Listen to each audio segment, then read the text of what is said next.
Oh dear, I seem to have spotted a cut. Good day.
To be fair, also I think I'm gonna turn this down a little bit more. Just let me know if this is a little bit too loud. I don't want it to be overload. I do apologize. I'm a little bit late because I was playing on stream with Faith for a little bit. But yeah.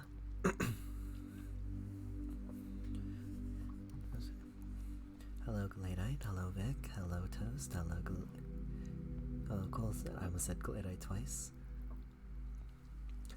I'm a Cransome Absol, won't be able to join the Umbreon on days weekends release stream. That sucks.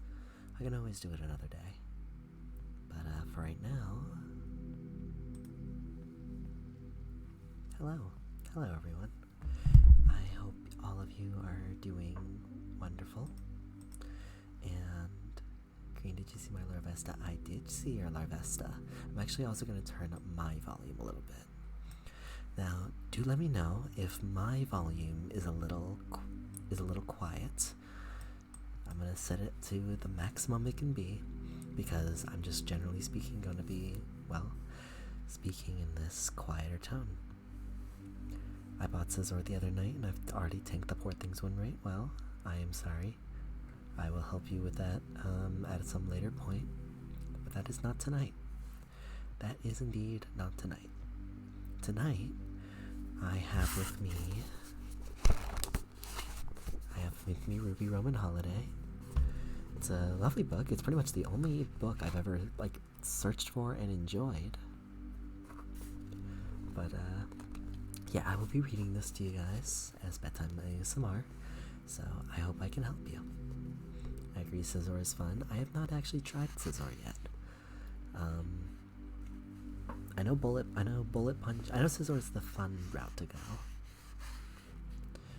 And I don't know whether people prefer Swords Dance or Double Hit. I think people prefer Swords Dance. But yes, I don't know if any of you are going to be trying to sleep. If you are, then I hope that I can help. So for now then, sit back, relax, and let us begin. For those of you who don't know, this is the tale of Neapolitan and Roman Torchwick from RWBY. RWBY in itself is one of my favorite series, and Neo is one of my favorite characters.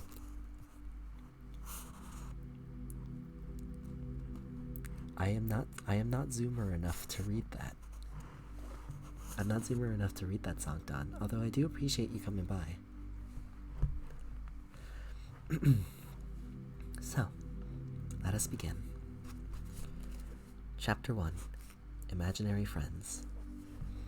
Early in the morning, on her 8th birthday, Trivia Vanille chased the wild pink-haired girl through the still, dark rooms of the mansion. The quiet time belonged to them. The best friends often played tiptoe tag at night after Mama and Papa went to bed. One of them, who was it, had to catch the other girl, both of them moving as silently as they could. Not making noise was just part of the game.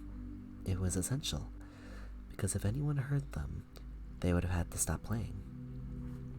Omega Strikers. I will do another Omega Strikers stream, at some point, so don't worry. There were other rules, which they made up as they went along. Trivia caught up a flash of bright hair heading into the family room. She wasn't allowed to go in there, but those were her parents' rules, and Neapolitan never cared about those. Trivia darted inside with a sense of dread, just as Neo, in a frilly princess dress as pink as her hair, hopped lightly onto the antique coffee table. Neo raised a white-gloved hand to halt Trivia. Then she leaned over and poked her index finger at the floor. As soon as she touched it, she yanked her hand back, shaking it and blowing on her finger dramatically. I've crucified a Korok and subsequently burnt it at the stake. Well, good for you. You know what? I'm actually going to make the chat box a little bit bigger.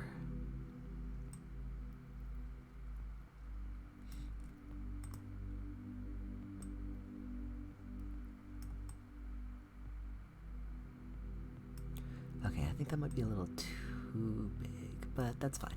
That's fine. Yeah, okay. Let's get back into it. Trivia gasped and jumped backward to the doorway. They were adding a new rule to the game. Her eyebrows rose. The floor is lava? Neapolitan nodded and stepped backward onto the cream-colored couch. She bounced up and down on the cushions the way she wasn't supposed to, a taunting smile on her face. Trivia backed up several feet into the hall so she could get a running start.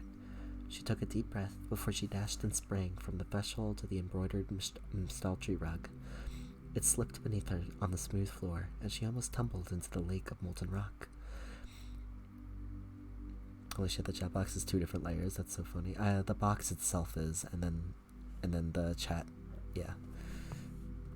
The chat, yeah, and then the chat's a different thing. Pokemon Strikers, that probably will exist at some point. But she caught her balance at the last moment, arms windmilling comically. It was only safe to stand on things that covered the floor without touching it yourself. The girls moved around the room in an acrobatic dance. They remained the same distance apart, like mirror images of each other. Neapolitan bounced gracefully from sofa to table to piano bench. Trivia followed more slowly, more cautiously, less steady. Neo crouched on the edge of a console table to allow Trivia to catch up. But when Trivia reached from the arm of a wing-back chair to tag her, Neo backflipped out of her grasp, so she missed the girl's ankle and slapped something solid instead. The vase tipped and rolled. Trivia lunged, but her fingers only brushed against the vase as it went over the edge of the table and plummeted into the darkness. The floor was not lava. It was hard, made from the oldest redwood trees of Foreverfall Forest. The vase shattered.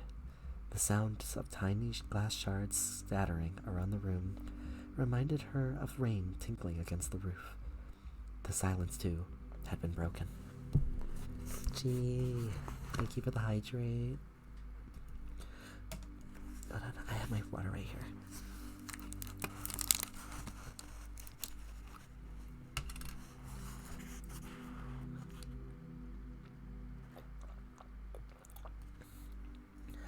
Thank you. Thank you for the hydrate. Hi Green, hi Pichu. Welcome. How's the both? I might need to take off blurb. But G, Pichu, how are the both of you doing? Alright, let's get back to the story.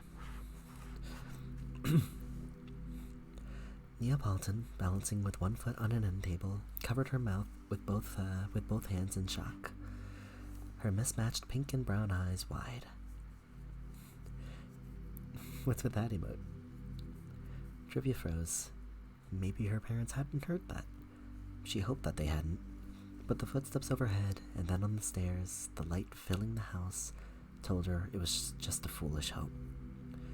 Neapolitan twirled around and retreated into the shadows, behind a small mountain of wrapped and ribboned boxes of all shapes and sizes, her birthday gifts.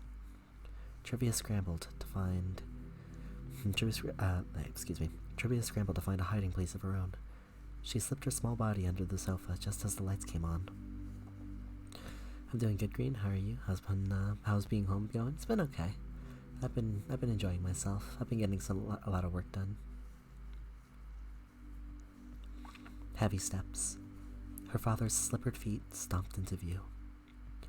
Papa sighed. She broke the Akebara phase. Trivia, where are you? Mama called out. Trivia folded herself smaller under the sofa, eyeing the door. When she pressed a hand against the hardwood floor, she felt a sharp pain. She gasped. A sliver of glass glinted in her palm. How had one of the fragments ended up here, clear on the other side of the room? Sweetheart, it's okay. We aren't mad, her mother went on. Get out here right now, young lady. Her father's tone of voice hinted at his barely controlled anger. His feet moved out of view. Trivia, please. Mama's voice trembled. Jimmy, I'll check the other rooms. It was her mother's concern that convinced Trivia to come out. She stuck a hand from under the sofa, but before she could emerge, firm hands gripped her ankles and yanked her backwards. Her hands squeaked along the floor as she tried to hold on. Her palm left a thin streak of blood in the varnish. I made chalky milk while waiting for my switch to resuscitate itself. Nice, nice. Her father dangled her upside down from her ankles. The brown tulle of her dress gathered around her shoulders. She stared up at her father. He looked calm, wearing the same poker face that served him so well as city manager for the Vale City Council. But there was a rage behind his shadowed eyes. She closed her eyes and covered her face with her hands. Why aren't you in bed? He shook her up and down, punctuating each word. Jimmy, that's enough, Mama said. He dumped her onto the sofa she had just been sheltering beneath as she sat up, smoothing her dress out anxiously. Mama knelt beside her and put her hand over hers. What happened? Trivia shook her head. If you're ever going to speak up for yourself, now is the time, Papa said. Say something, anything, and we'll forget any of this happened. Trivia opened her mouth. She wanted to tell him, but the words didn't come. All she could manage was a horrible rasping sound, like she was gasping for breath. Her throat tightened. Her eyes burned with tears. She clamped her mouth shut and shook her head. He tossed up his hands. What are we going to do with her? Mama stood and retrieved Trivia's communication board from the coffee table. She handed it to her daughter. What were you doing down here? How did the vase break?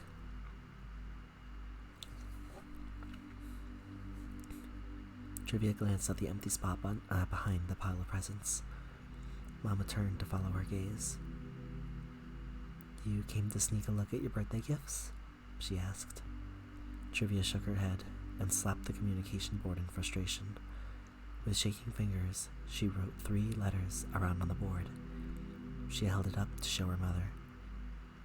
Neo, Mama read. So your friend broke the vase? The wariness in her voice had nothing to do with the late hour. Don't encourage her, Carmel, Papa said. It's all in her head. She's making up something she makes up to avoid responsibility. She just has an overactive imagination, Mama said. It isn't normal. Don't use that word, Mama whispered harshly. Dr. Mazarin says we have to give her space. She has plenty of space. This is what we get for it. He gestured at the broken glass on the floor. That was an expensive accident. It's only money. Their mother's voice had a cutting edge to it. And the things I have to do for that money, for my family. He shook his head and looked upward. Clean this up. His order didn't seem to be directed to anyone in particular. He left the room. Mama sat next to Trivia on the sofa and put an arm around her. Trivia snuggled in. Her fluttering heartbeat slowed, and she soon started to get sleepy.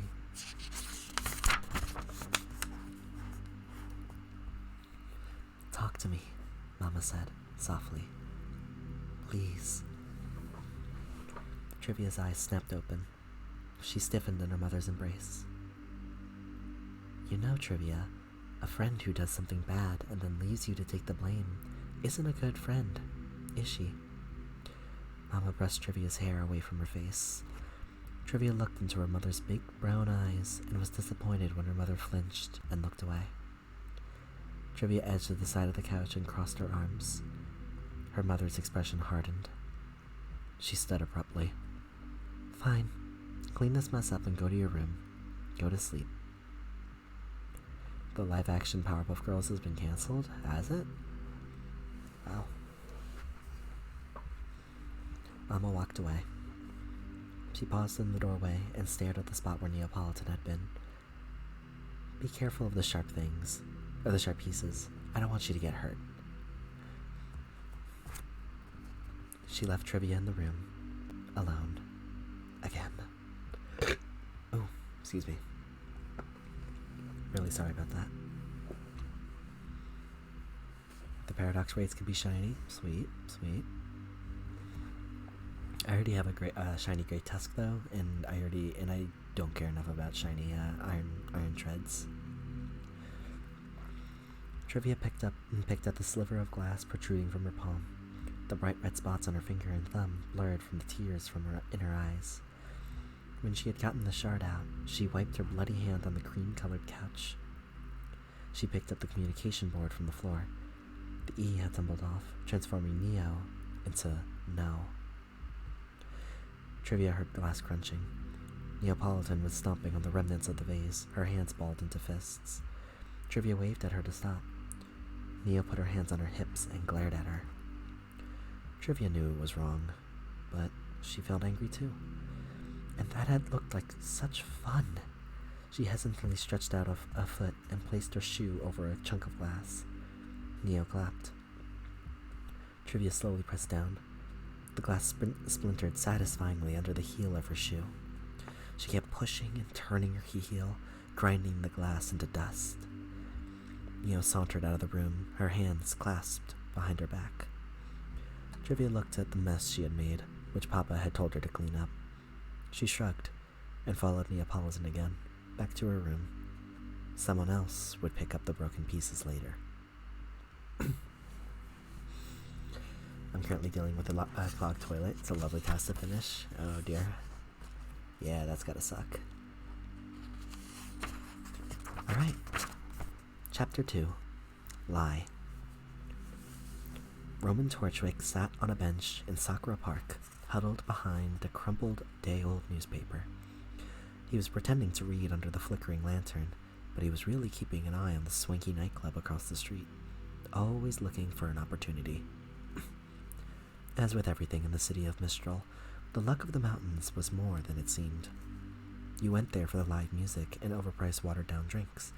You stayed for the illegal gambling in the hidden basement. Or maybe people just liked the entertainment. The star attraction of the club, Honey Wine, was to die for. Or at least, she was capable of leading you to your death. She had a powerful semblance, one of those special abilities some people had that often seemed like magic. Her sultry voice had an intoxicating effect on others, especially when she sang. It lowered people's inhibitions and made them feel good, even while they were being taken for everything they had. Just the brief snatches of the song Roman caught whenever the door opened filled him with a longing for something he couldn't put a name to, and a conviction that he would find in the club. That's why he was hanging on the other side of the street, so that the music didn't lure him inside like the hapless pedestrians who passed by the club. Or tried to. As beautiful as wine and her voice were, Roman planned to keep a safe distance from both of them. Even though he was only 18 years old, he had already heard enough empty promises in his life. Another red-faced sucker was stumbling out of the club now. His green overcoat looked expensive and comfortable, warm, and just about Roman's size. He wanted that coat. Winter had come to Mistral, and the nights were getting colder. At this rate, he would freeze before he starved to death, but it would be a close race to the end. More than that, Roman was itching for action. He had enough of sitting around waiting for something to happen. He needed to be out there, making things happen. He dropped the newspaper to the ground and grabbed his wooden cane as he got up to follow his mark. I finished it. I need a medal for doing it without making a mess. Indeed. That is good. That's good. The man just missed getting hit by a car as he crossed toward the park side of the street. He was the perfect victim. Disoriented and oblivious. Wealthy and stupid. Roman altered his course to leave the park and cross paths with the man. He would just as he would pass the exit. Roman's timing was impeccable. He roughly bumped into the man, using the brief distracting moment of contact to lift his wallet with him, none the wiser. "Watch it," the man muttered, and stumbled toward the stairs leading to the upper levels. The city elevator didn't come down this far, to keep more of a buffer between the haves and the have-nots. It was your business if you wanted to engage in illegal activities in Mistral below, and people from the base of the mountain had no business topside. "I sure will," Roman said cheerfully. This guy was one of the snobs who spent his nights and money in the lower levels, but had no respect for the people who actually lived there, like Roman. That sort of attitude was one of the things that made the rich so easy to steal from. They held their noses so high that they didn't notice what was right under them. Pickpocketing was a low risk with a high reward, only this time it wasn't Roman's main goal. Aside from identification and credit cards, the wallet only contained a few lien, as he anticipated. As luck of the mountains, the house always won. The man might have been lulled into buying too many drinks, or he'd have a bad night at the tables, which was about to get worse. Roman waited until the man had just turned the corner onto a less busy street, then hurried after him. The man weaved back and forth unsteadily on the road. When he reached the entrance to one of the many blind alleys Mistral was famous for, Roman called after him. "Excuse me, you dropped this." The man whirled around, alarmed. The sight of Roman waving his wallet, a friendly and urgent look on his face, put him more at ease. The man patted his pockets. Surprise turned to dismay. "Where did you get that?" he asked. "I found it by the club." Roman held the wallet out. The man grabbed for it, but Roman yanked it back out of reach just before he could take it. "Hey, it's getting kind of cold. Think you could help a fella out?" Roman asked. The man scowled. "I bet you stole that from me in the first place." Roman sighed. "Instead of being rewarded for a good deed, I get accused of committing a crime. What is this world coming to?" "I've dealt with people like you before. I'm not falling for your con. Return my property, or I'll summon the authorities." "Fine. Here you go." Roman extended his hand with the wallet, and then casually tossed it into the dark alley. "Oops," he said. The man glanced from Roman to the alley. He sized Roman up, a tall, scrawny teenager with his dirty orange hair tied in a ragged ponytail. Roman knew he probably didn't seem like much of a threat, but that had worked in his favor plenty of times. The man turned away from him and went for the bait. Roman looked around to make sure there was no one else nearby, and then followed him into the alley. The man stooped to pick up his wallet. When he stood up, Roman walloped him with the back of his cane. Roman walloped him in the back with his cane. The man went down and face planted on the grungy cobblestones. Another thing that made the rich such good targets. They didn't know how to fight. The man moaned and rolled over, blinking and confused. That's a lovely coat. Roman twirled his cane casually, but menacingly. He had practiced the move for hours in front of a cracked mirror he had dragged to his shelter from the Switchback Ridge suspension bridge. The man started scrambling backward away from Roman, deeper into the dark alley. The only light was from the windows of the building on either side. A shadow passed in front of one of them, and the lights went out. The occupants were clearly used to the kinds of things that happened in the alley and were smart enough to want no part in it. "Don't crawl around like that. You're getting my coat dirty," Roman said. The man pulled the coat tighter around him. His eyes darted back and forth, looking for help or a way out. "You can't have my coat." "Don't be a fool. You probably have a closet full of coats back at home. You can buy a new one tomorrow." Roman snapped his fingers. "Like that." The man's expression shifted, showing Roman's words had hit home. The man was weighing the cost of protecting something he wouldn't even miss. The man jumped up and pushed past Roman with surprising speed and force. "Help! Help!" Roman sighed. Why do they always run? Why do they expect someone to come to their rescue? In Mistral, everyone minded their own business, unless knowing other people's business was their business. It was the only way to survive. If someone did hear the man's cries, they would sure head in the opposite direction, grateful that whatever was going on wasn't happening to them. Roman had learned that lesson early on, a year ago when he had first come to the city. He had helped a woman he thought was being mugged, taken a beating from her attacker before driving him off. Then Roman had been arrested, and the ungrateful victim fingered him for the crime. It turned out that she was a criminal. She was a criminal too. Roman had interrupted a shady deal that went wrong, but she took advantage of the chance to shift attention away from herself by accusing Roman of a crime he didn't commit. So I'm currently in a little bit of an art crisis, so that's fun. Oh dear, I'm sorry.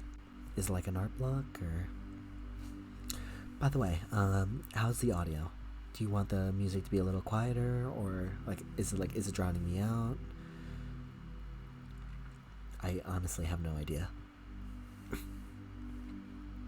But yeah, if you guys can just let me know, that'd be great.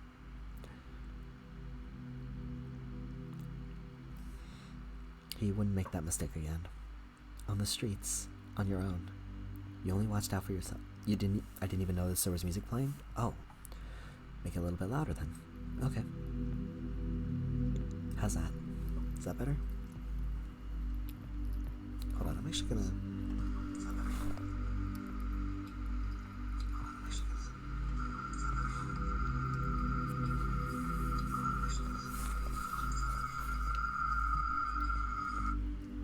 Okay.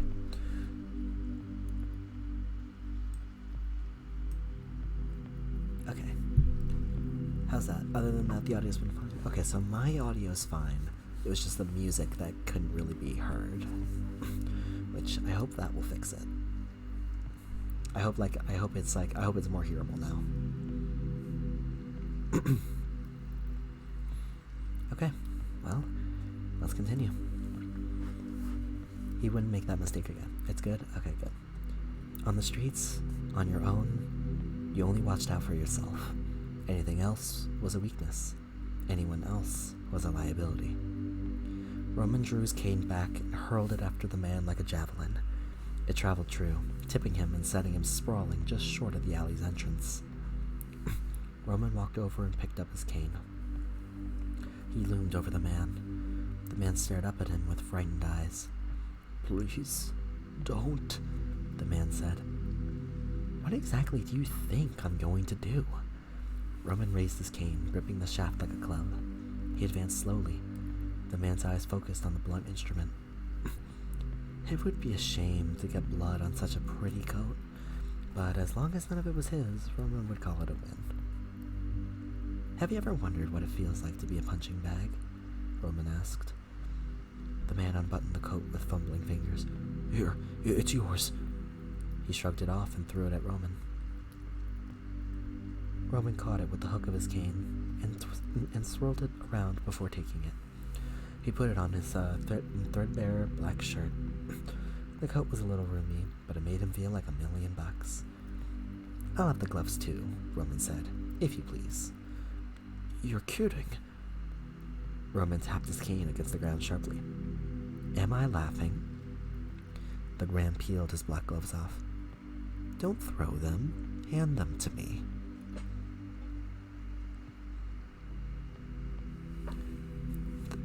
The man raised a shaking hand. Roman took the gloves. He slipped them on. Leather. Still warm. But going off what you asked before the audio, it's a combination of an art block and me judging my art style. Oh, I see.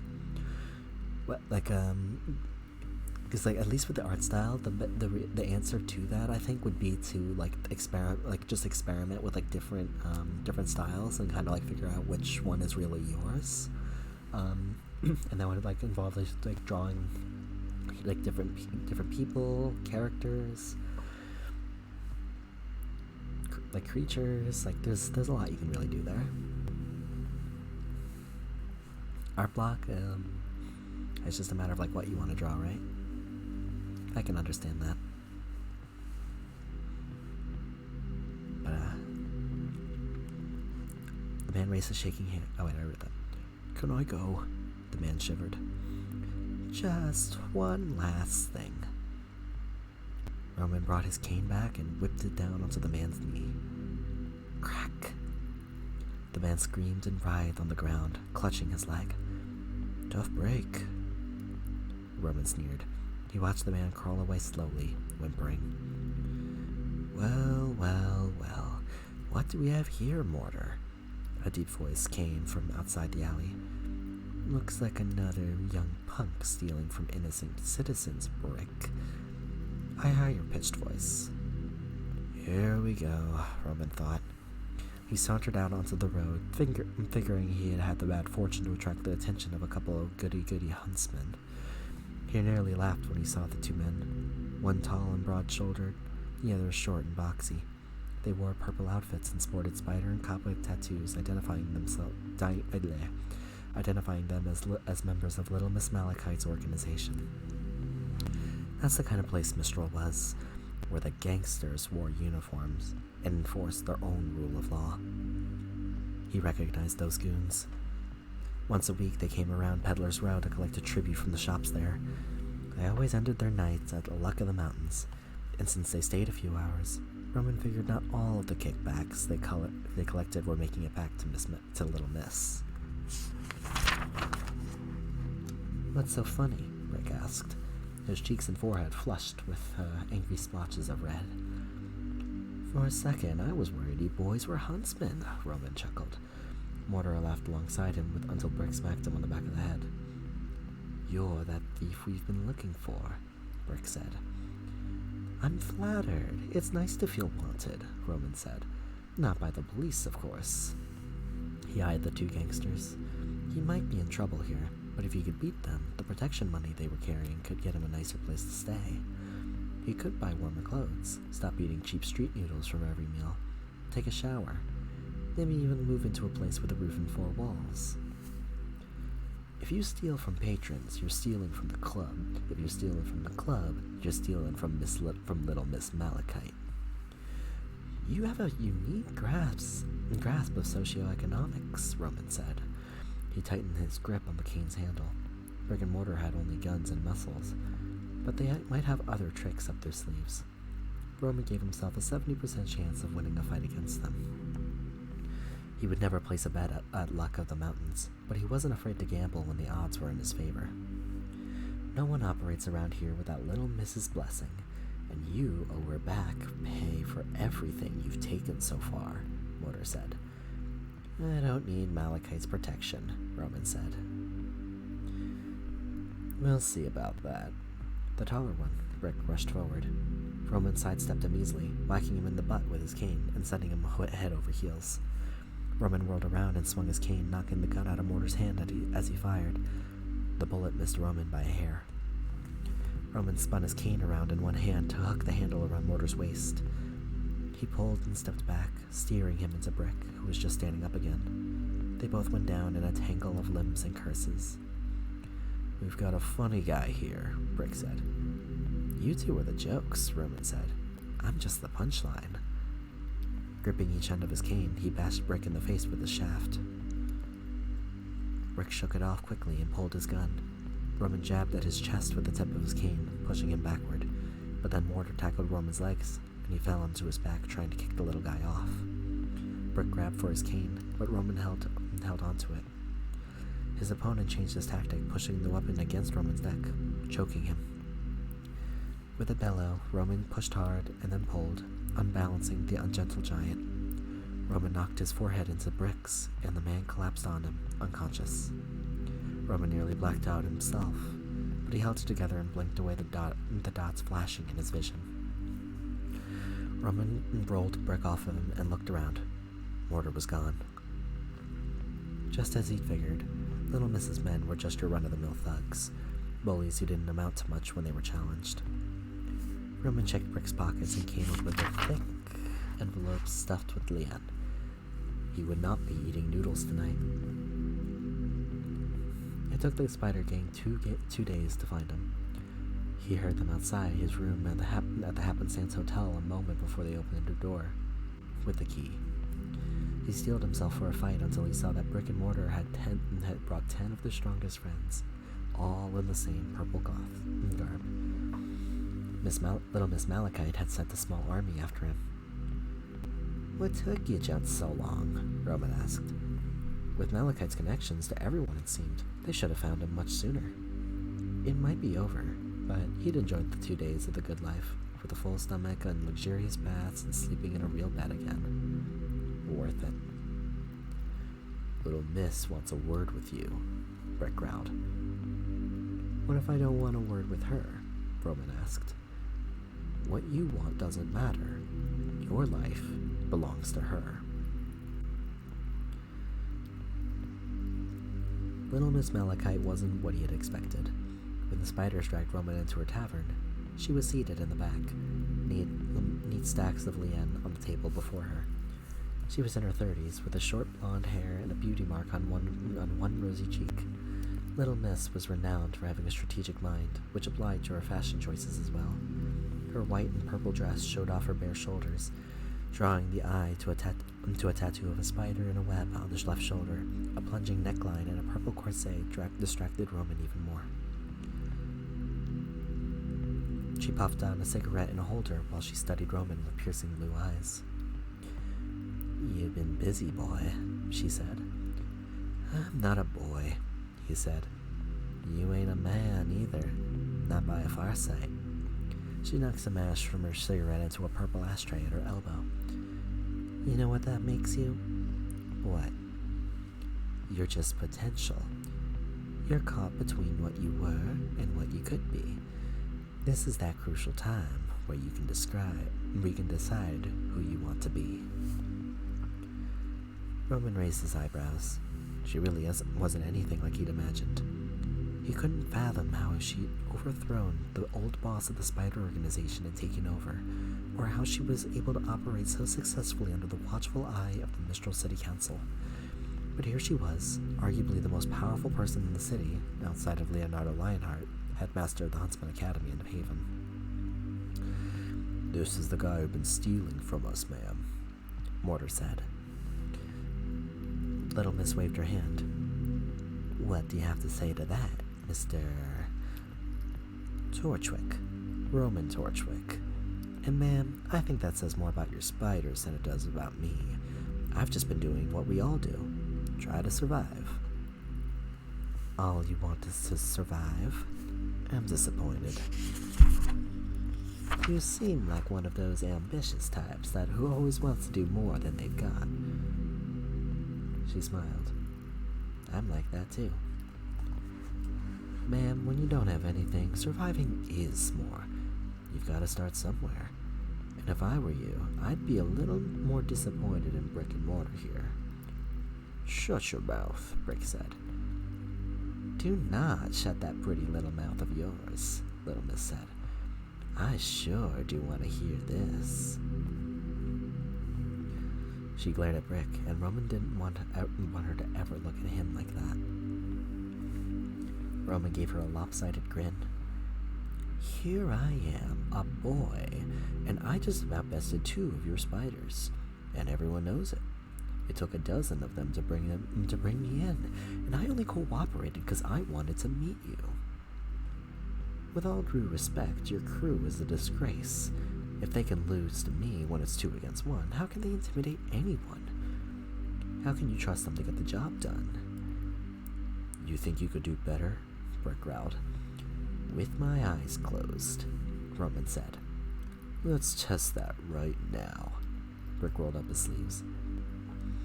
Little Miss held up a hand. Could you do better, Mr. Torchwick? Truly? Roman paused. I couldn't do any worse. You really must set your sights a bit higher. Show some fire if you want to live up to your name. The tip of her cigarette glowed bright orange, and she took a drag of it. All right, you work for me now. Ma'am? Roman, Brick, and Mortar spoke at the same time. I like your confidence, but you're just empty threats if you can't back them up with action. Like I said, I see a lot of potential in you, Torchwick. You should have seen him, Mortar spoke up. He's vicious. He brutally beat a man just for his coat. He was having fun. That's so.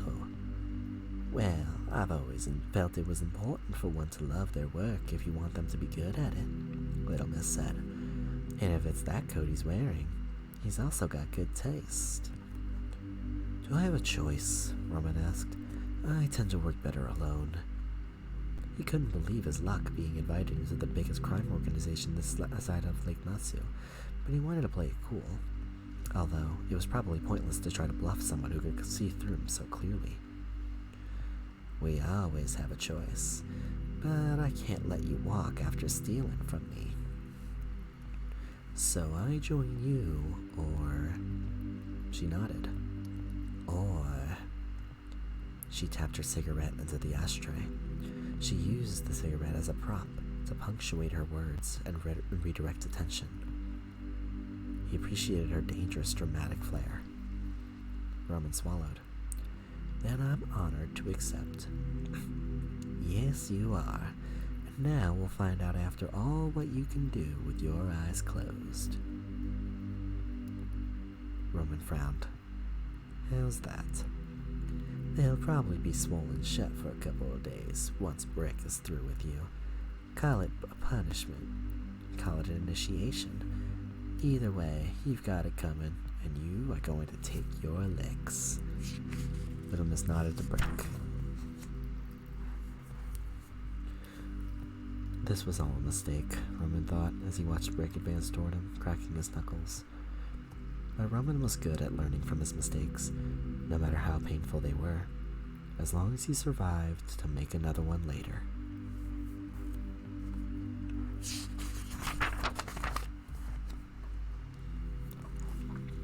Chapter 3. Painting the Town Pink. Hold on one second.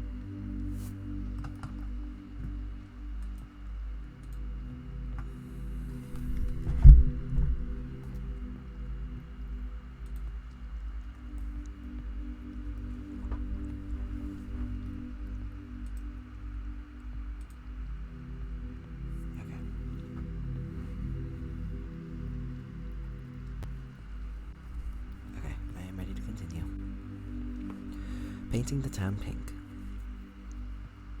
Despite living in Vale her whole life, all 12 years of it, Trivia had never seen the commercial district at night before. She had only been there shopping for clothes, books, and toys with her mother whenever Papa sent them out so that he could take care of business in peace at home, whatever that meant. And she was never, ever allowed out alone. For your own safety, they said. The city in the evening was like a different world, as magical as one of her favorite fairy tales. She had no idea so many businesses were open this late. All their lights almost made it as bright as day. She only collected glimpses of the broken full moon between the towering buildings, and there were so many people, strolling and shopping, couples holding hands while walking, groups of kids just hanging out, taking pictures of each other with their scrolls and uploading them, and not doing anything in particular. It was so beautiful, it almost hurt. I love this, she thought. Neapolitan nudged her with her elbow and raised her eyebrows, a combination of, I told you so, and you haven't seen anything yet. Trivia had been worried about sneaking out during one of her parents' big parties. Papa was celebrating a major new business contract he had closed, and Trivia wasn't invited. They had ordered her to stay in a room where she'd found a box of new video games to distract her. They insisted that she would be dreadfully bored being around all those stuffy adults, but she knew the truth. They were ashamed of her, because she couldn't speak, because of her mismatched eyes. On the rare occasion that she did go out with them, they made her wear a brown contact lens over her pink eye. Trivia was good at staying low and staying quiet. And she had planned on doing as she was told, hiding in a room, out of sight, out of mind. But the music and the laughter and the aroma of delicious food had gotten to her. Then Neo had a brilliant, terrible idea. They wanted Trivia to stay out of the way, so why not leave the house? Even her bedroom had grown too confining, and she couldn't run around the house playing with Neo. But there was a whole wide city out there to explore.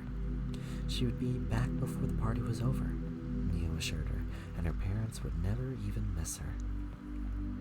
So she put on her adventuring outfit, a white tank top and a brown blazer and pants, and her favorite white sneakers with pink hearts. Simply leaving her room felt like a transgression, and she almost stopped there, but Neo shoved her into the hall. The loud conversation of the party guests nearly drowned out the expensive live band. Such a waste. Each step of the house towards the back door emboldened her. Neo pushed her up, pushing her on and on and on until she was outside. She was frightened, but exhilarated, like she was coming alive for the first time. Everything was a new, exciting, scary experience. Riding the bus across town, sitting on a fountain in the square, and watching people go by. Trivia had no particular destination and no goal other than to see as much as she could before she had to go back to her normal, sheltered life. To live as much as she could, making up for lost time, and because she didn't know where she would get another chance at freedom. Of all the wondrous things in Vale, including the arcades, bookshops, and movie theaters, Trivia's absolute favorite thing was the food carts. They sold food right there on the street, as if every day was the Vital Festival, and you could get anything you wanted.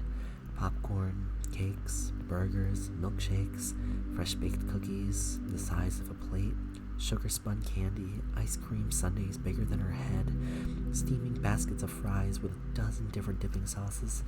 Trivia wanted it all, but she settled on a chocolate and vanilla shake to start.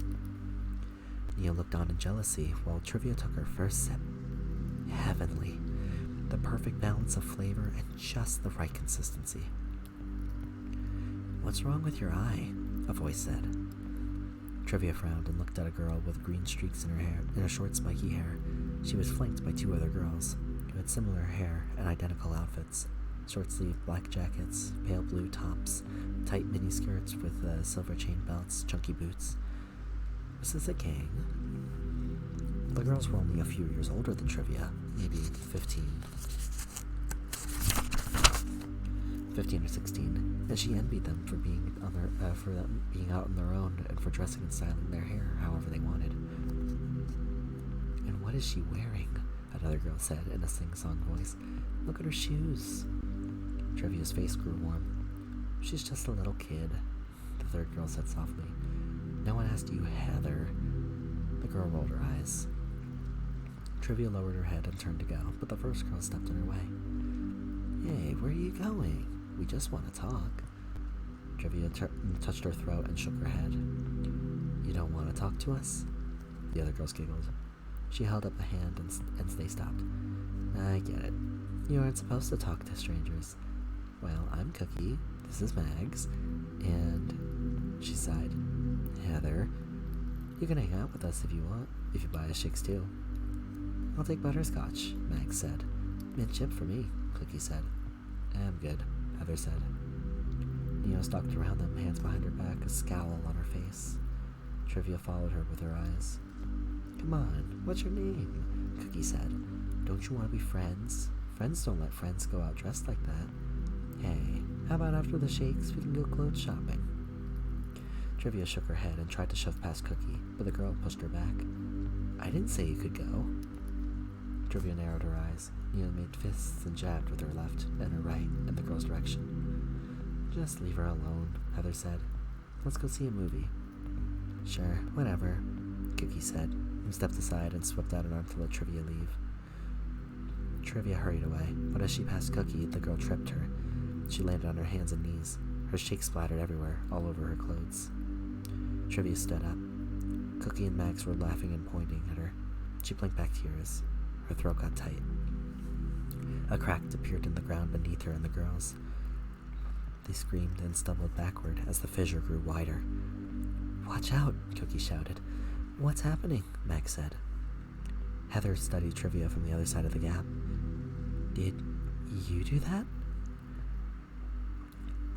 Trivia glanced behind the trio. They turned and saw Neapolitan there, her pink hair now in the same style as the clique, and in matching pink and white clothes. What do you want? Cookie asked. Don't tell me you're friends with her. They could see Neo? Her parents had been catching glimpses of Neapolitan lately when Trivia was upset, which was more and more often these days. But she couldn't make her as solid as the smaller, inanimate illusions she pranked them with around the house. Creating another person was much more difficult than a vase of dried-up roses, a broken step, or a bloodstain on the sofa. So her friend lived in her head. Up until now. It seemed that everyone could see her. Of course, seeing was one thing, but touching... Neapolitan smiled and punched Cookie in the face. Neo's hand shattered like glass, the impact rippling through her arm and breaking apart the rest of her body until the shards faded along with the illusory crack in the ground. But it wasn't all an illusion. Cookie's hand was over her nose, blood gushing from between her fingers. Trivia was almost as shocked as the girls were. She hadn't created anything with a resemblance as big as that crack before, or two separate illusions at the same time. Whoa, Heather said. Freak, Max shrieked. Cookie moaned and blubbered. The front of her pretty blue shirt was ruined, splattered with blood. Trivia suddenly noticed the small crowd gathering around them. Some people were holding up their phones, their scrolls, and taking pictures. She backed up slowly, people parting to make way for her. A siren blared, red and blue lights flashed. A black and white police car rolled up to the curb. A cop stepped out. What's going on here? Trivia spun on her heels and ran. Hey, the cop said. Hey, stop. Oh no, oh no, oh no. I'm in big trouble. Trivia ran as fast as she could, the police siren blaring behind her. The flashing lights following her, casting her long shadow ahead of her. Stop! A voice blared on the car speaker. Trivia abruptly changed direction and darted down another street, only to find the end of it blocked by a chain-link fence and construction signs. She heard a sharp whistle and looked up. Neapolitan was balancing on top of the fence, back in her own pink and white adventure outfit. She gestured for Trivia to jump up. Easy for you to say, Trivia thought. I'll have to do this the hard way. She started climbing, but it wasn't as easy as it looked on TV. She had almost reached the top when she felt a hand close around her ankle. That's enough. Come down here, kid. Trivia held on tight, the metal wire biting into her fingers. She looked over her shoulder and pulled her leg, trying to shake his hand free. Think about it. Where are you going to go? The cop pointed at the big hole in the ground on the other side of the fence with bare girders rising from it up high above the ground. Please don't make me follow you up there. I'm afraid of heights. Trivia sighed. She let go. The cop caught her and lowered her gently to her feet. Now, why'd you run? Trivia pulled out her scroll to type out a response, but he grabbed it from her. She opened her mouth, but all that came out was a sob. She swiped at her eyes, embarrassed that she was crying.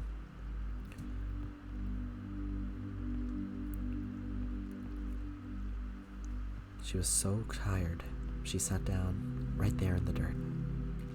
The cop crouched. It's all right. It's going to be all right. What's your name?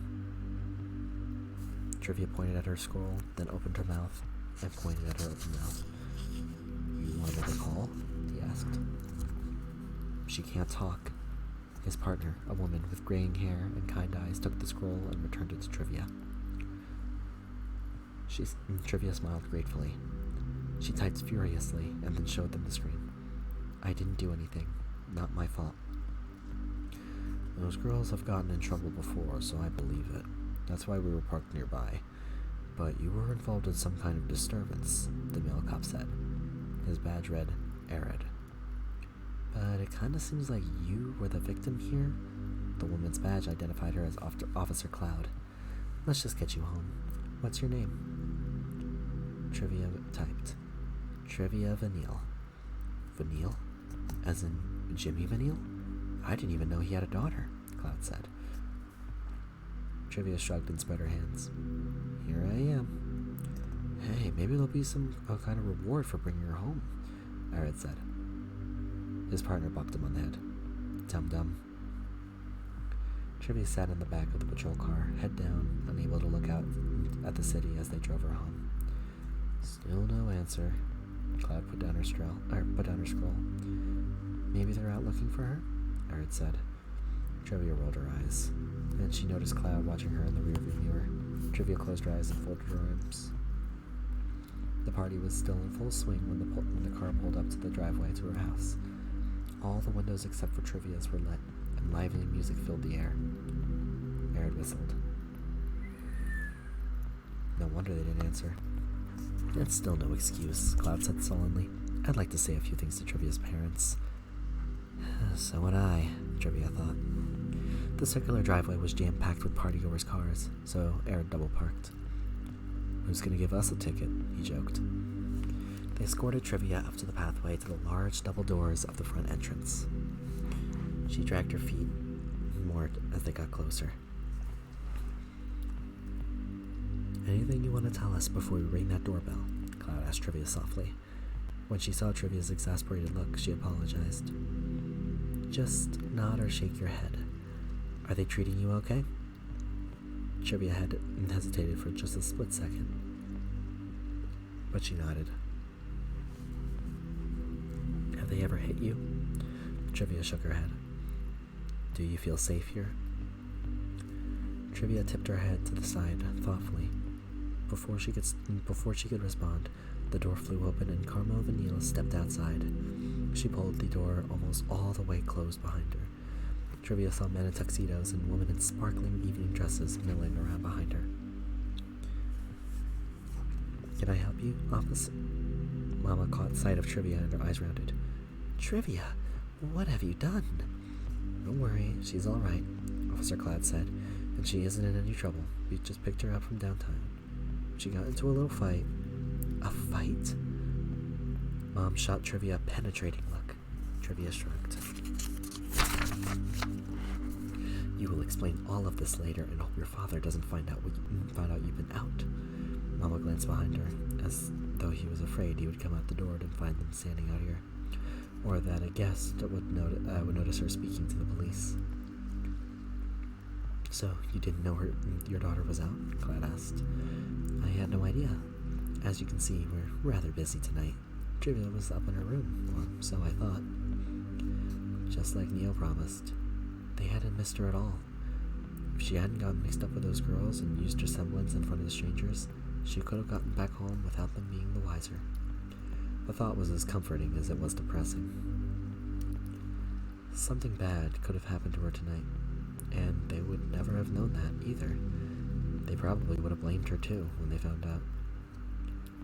We'll let you get back to your party, but we may follow up with you later, Arid said.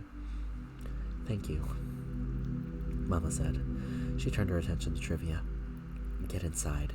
Go around to the servant's entrance and straight up to your room. We'll discuss this before bed. To save us some time, at the end of a very long night, write down what you did and just what you were thinking. Aaron and Cloud exchanged a look. Trivia had started to head for the servant's entrance when she caught sight of Neapolitan inside, her pink hair pulled up away from her neck and wearing a shimmery black and white gown and long white gloves. She winked at Trivia and beckoned her inside with a finger. Trivia glanced up at her mom. She took a breath, and she pushed past her through the door into the foyer. Trivia, get back here, Mama called. Trivia ignored her and followed Neo as she weaved through the crowd. Her parents didn't want anyone to see Trivia. They didn't pay enough attention to her to know when she was gone. Well, they couldn't miss her now. Trivia strategically bumped into guests to make them spill their drinks, drop their plates. She flexed her semblance a tiny bit, creating a mouse that scampered under a table and up a man's trousers. He yelled and shook his leg frantically while his wife beat at the mouse with her purse. Earlier, Trivia had been too startled to enjoy the new things she could do with her semblance. Her parents had always punished her for using her power and warned her to keep it a secret. They'd been holding her back. What else could she do if she continued to develop this ability? As Trivia marched through the middle of the party, she waved her hand and set flies buzzing around the musicians' heads, sending the song they were playing wildly off tune. A woman found an eyeball floating in her champagne flute and flung it away from her, drenching another guest and breaking the glass. Trivia stopped for a second in the midst of the chaos she was creating and smiled. Then she saw Papa staring from across the room, jaw set and face purple with rage. Only he wasn't staring at Trivia. His eyes were fixed on Neapolitan. He was furious. Suddenly afraid, Trivia released her illusions. As Neo faded, she curtsied to Jimmy with a kneel, and he turned his anger into his daughter. Trivia trembled under his seething gaze. She had felt so strong and carefree a moment ago, but she had forgotten there would be consequences for sneaking out, disobeying her mother, disrupting the party, for showing off her semblance outside the family. There'd be questions and rumors that Papa would have to pay to make them go away. Trivia cried for the second time that evening. What am I doing? What have I done? She couldn't just make a mess and fade away like Neo without taking responsibility. When Neo had punched Cookie, Trivia was the one the cops took away. She was the one the girls blamed. It wasn't me. It was her. Neo had encouraged Trivia to sneak out and to walk into the party. But Neo was a part of her. So, did that mean it was really Trivia that was doing all those awful things? She shook her head, trying to clear the confusion she felt. Deep down, she didn't regret a moment of what had happened that night, and she wanted to do even more, and worse. She was proud of herself. That had to be Neo's influence again. Trivia had to stay in control, and to start with, she needed to apologize for everything. She would explain it to Papa, make him understand that she hadn't meant any of it, and that would never happen again. She took a shaky step toward her father. She shook his head slowly, his eyes stern. He pressed his lips together and pointed up to the stairs. Trivia turned and fled to her room.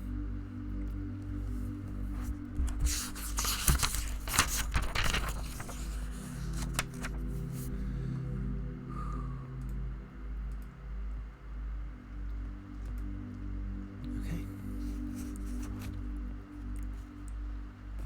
We've been live for about an hour.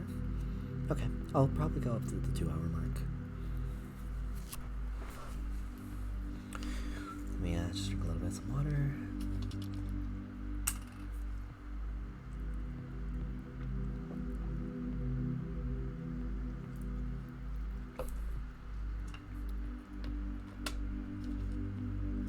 Okay, I am ready. Chapter 4, Steal. Is that another stupid get-rich scheme? Heist plan number 17. Brett number 1, otherwise known as Melanie Malachite, peered over Roman's shoulder at the notebook he was writing in. I'm impressed. Roman snapped his notebook shut. Because I didn't think you knew how to read. You're mixing me up with Militia again, she said in a bored voice. She always sounded bored, but this time she had a reason to, after spending more than a week in lockdown. Hey, I can read, I just choose not to. Her twin sister, Brat number 2, aka Militides, went back to watching a faunist soap opera. He was glad for the remainder of which because it was really hard to tell them apart, especially when they wore the same outfit. Purple halter tops, black cutoff shorts, and mid-calf boots. They say that the reward for doing a good job is you become your god. Excuse me. They say the reward for doing a good job is it becomes your job permanently. 4 years after he had joined the Spiders, Roman was now Little Miss Malachite's right-hand man, only partially because he was one of those few gang members to survive in one piece. So, he was the only one she trusted to protect her daughters during one of the worst wars among crime organizations that Mistral had ever seen. Roman's reward for being the best was holing up in a safe house with 2 snotty, apathetic, spoiled teenage girls. He should be out there tracking down members of rival organizations, but instead he was forced to be the glorified babysitter. I assume plans 1 through 16 failed. Melanie sat down across from him at the table. It had finally happened. She was willing to talk to him because she had nothing better to do.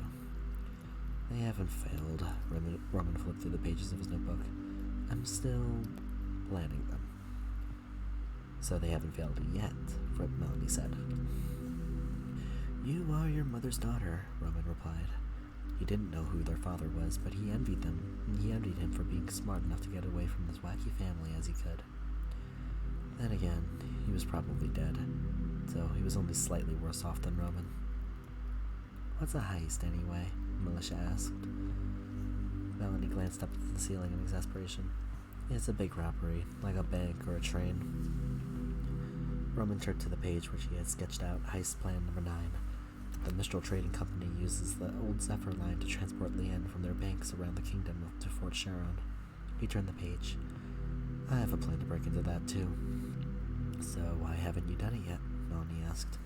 A plan needs people, and as amazing as I am, there's but one of me, Roman said. Little Miss has plenty of people working for her, Militia said. He had never heard the girls call their mother anything but Little Miss. Roman closed his book and tucked it under his coat. I wouldn't trust any of those goons to pull off one of these jobs. You're one of those goons, Melanie said. I know why you don't like working with a partner, Roman, Militia said. Oh yeah? Enlighten me. You don't like sharing. You want all the profits for yourself. Roman sniffed.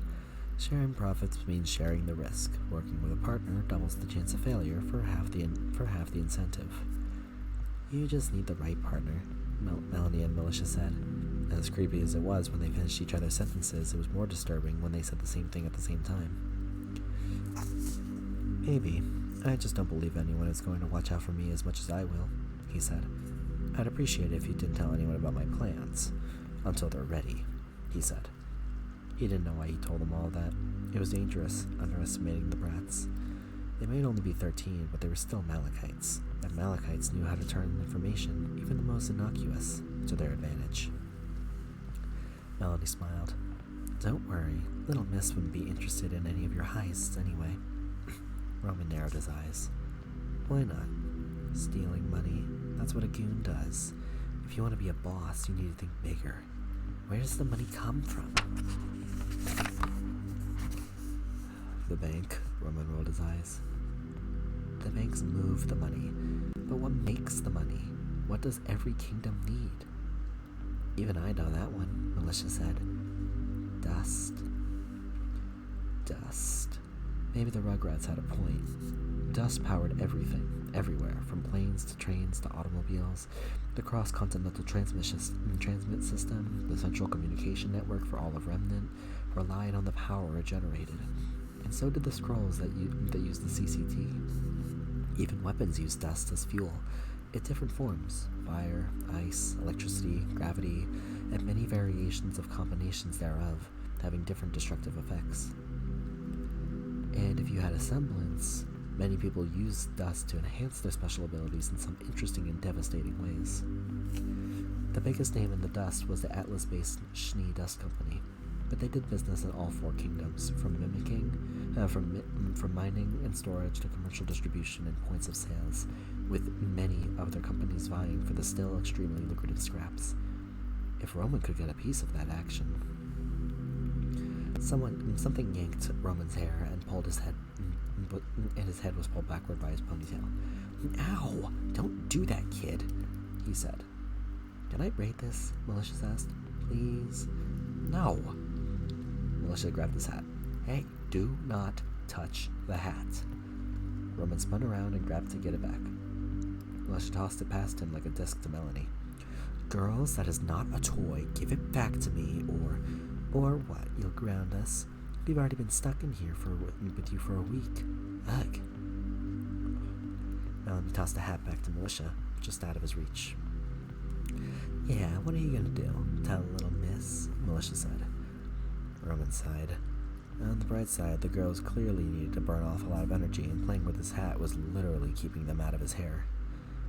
"Right, fine. What do I care?" He tossed up his hands. At least they weren't messing with his new cane anymore. Now that Roman had money and resources, he had replaced his old wooden cane with a metal one that was not only strong enough to deflect the sharpest of blades and hold up under tremendous force, but was also deadly on both ends. It was equipped with a grappling hook in the handle and a concealed flare gun in the tip that fired, what else? Fire dust. Since causing pain and destruction were music to his ears, he had named it Melodic Cudgel. The only thing he had forgotten to include in the weapon of his dreams was a safety lock, which he realized when Melanie had almost blown off her sister's head the other day. He wasn't sure that was entirely been on accident. He needed to get a big score and strike out on his own, preferably before the twins grew up. The brats were a handful now, but they'd be really dangerous when they were older. He had hoped they'd get the all clear so they could go home before they were injured or killed him or each other. And of course, if anything happened to one of them on his watch, it would still be curtains for him. Roman's scroll buzzed. It was Chameleon, another associate of the spider organization. She wasn't the brightest crayon in the box, but was the most colorful on account that her semblance allowed her to change the color of her skin. This ability could be useful for spy work, but sometimes it worked against Chameleon, or whoever was partnered with her. You had to trust the people you worked with, and the people who had worked for you. So Little Miss had set up a buddy system for new recruits, pairing them with members of the organization she already knew were loyal, but not necessarily competent. Word was getting matched that with Chameleon was more of a hazing than training. Roman found out why Little Miss ordered the 2 of them to follow a councilman in the hopes of finding dirt they could use for blackmail, or sensitive information to sell. They had tailed the guy to a meeting with Jack Plum, one of Little Miss' rivals who had tried to have a finger in every pie in Mistral. The plan was for Roman to cause a distraction outside so Chameleon could use her camouflaging ability to sneak into the room and record their conversation. It turned out she wasn't so good under pressure. When she got nervous, her skin shifted colors uncontrollably, which naturally drew the attention of Plum's guards. By the time Roman made it back to Chameleon, the left side of her face was badly cut up. Plum was notoriously vicious. English. Plum was notoriously vicious and cruel when he got cornered. Roman barely got the 2 of them out of alive, and then he lied to Little Miss about another gang breaking up a meeting, more to save his own standing than Chameleon's neck. Though she had certainly suffered enough already under Plum's blades, and would always carry the scars to prove it. Chameleon read more into Roman's covering for her than she should have. She considered him a friend, and plainly wanted more than that. For his part, Roman considered Chameleon a liability. Semblances were overrated, and one that you couldn't control was worse than none at all. Still, she could be useful on occasion and fun to be around on other occasions, so she continued to string her along. He answered the video call. "Hey, Cammy, what's up?" He reconsidered. "You're a sight for sore eyes." Her skin turned bright red. "He's back, Roman," Cammy whispered. "Who's back? You'll have to be more specific. A lot of gang members were on the lam when tensions ran hot, hiding out like Roman was.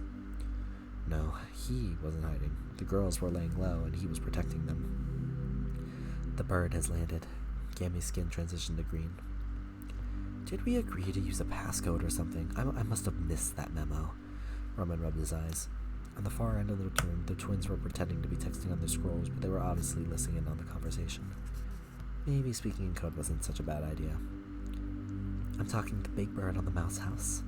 The way the unscarred side of her mouth turned up, he knew she was having him on.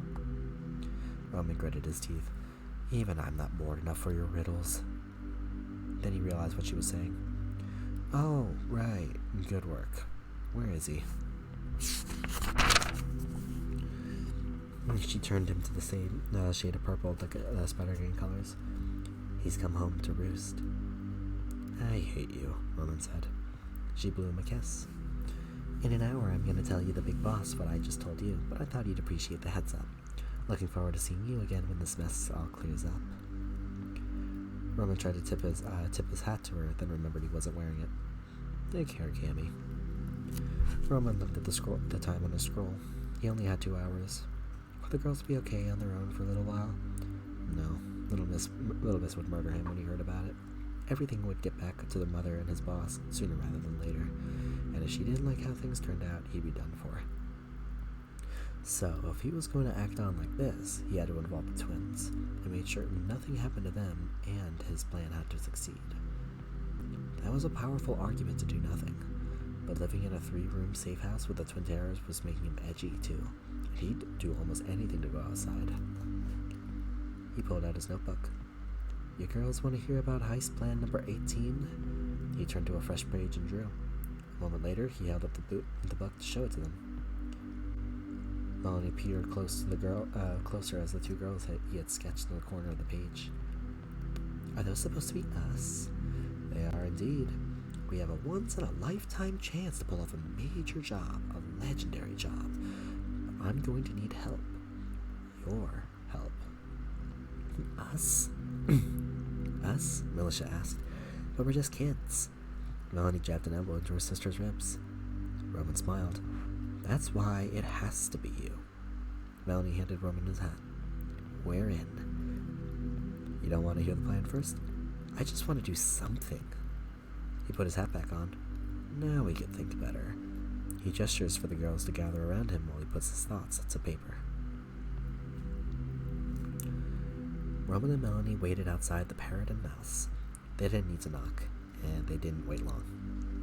Roman saw the blinds at the front of the windows twitch, and he knew they were being watched. The doors opened, and Badger, the Parrot Games bouncer, stepped out. He had his signature pool cue balanced carelessly on his shoulder. Well, hiya, Torchwick. Is this your new girlfriend?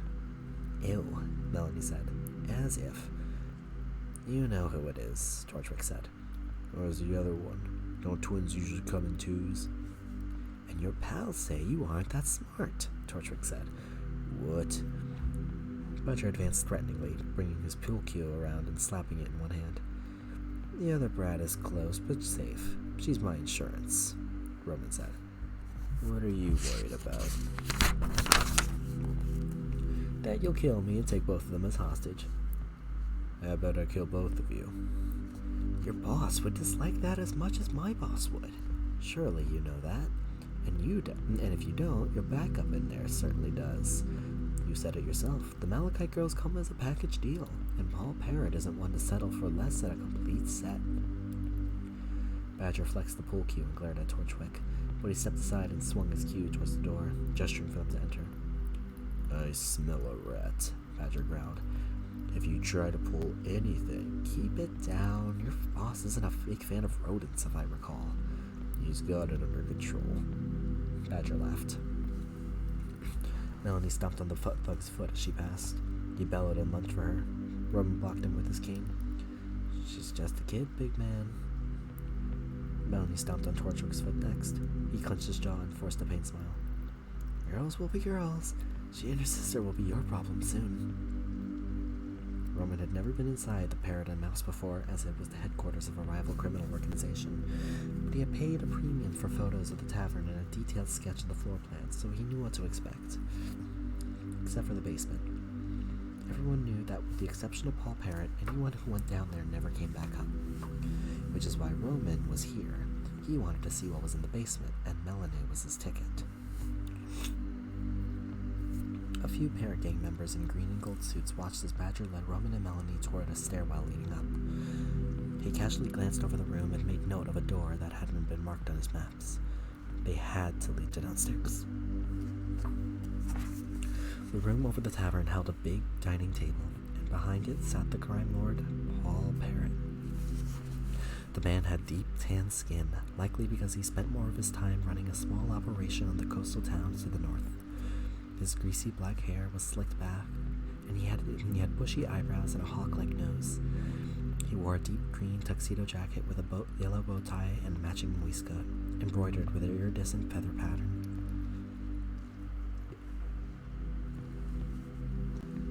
Without acknowledging their presence, he picked up a piece of dry toast from his plate and scraped butter and jam across it. Contemplating the toast in his hand, he spoke. "Roman Torchwick, I should kill you right now. You have been such a pain in my ass, and yet..." He took a bite and chewed thoughtfully. "You've come here with a peace offering." Roman stepped forward. Badger moved to stop him, but Parrot waved him off. He gestured for Roman to approach. "You may not believe me, but I'm a big fan of yours," Roman said. A big fan of mine? You're right, I don't believe you." Parrot took another bite. Roman hated the crunching sound as he chewed, which was likely why he was doing it. "You work for Little Miss Malachite." "Oh, you work for Little Miss Malachite." Crumbs sprayed from his mouth, hitting Roman in the chest. Roman brushed them off. "I want to work for you." Roman gestured to Melanie. "As you can see, I'm tendering my resignation." "You want to work for me? So that's what this is. You think you can buy your way into my gang?" "The ransom you'll get for her and her sister will be more than enough, and you can demand a truce with Little Miss. You might even be able to have her take over her organization. Aren't you tired of this war?" "It hasn't been good for business, though it has its moments. It reminds me of the old days. When I was a kid, the gangs could get away with anything. Now we have to be sneakier about it, and the law to look the other way. Why should I trust you?" "Of course you shouldn't. I'm a criminal just like you, but I am not without honor, and I can be a real asset to your organization, the way I've been for Little Miss Malachite." Melanie harumphed. Parrot repeated the sound. "Indeed, the way you've been for Little Miss Malachite.